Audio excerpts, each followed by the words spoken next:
พี่ต้นทำไมหลายปึ๊บขนาดนั้นไม่เพียงพอต่อสิ่งที่ท่านจะเห็นต่อไปนี้ฮะ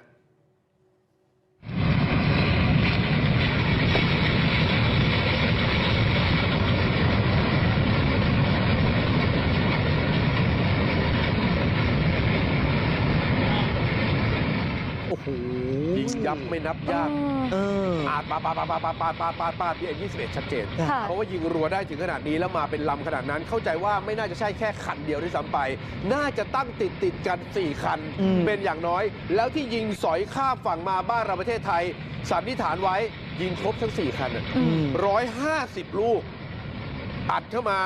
ยิงในพื้นที่จังหวัดสุรินทร์เช่นกัน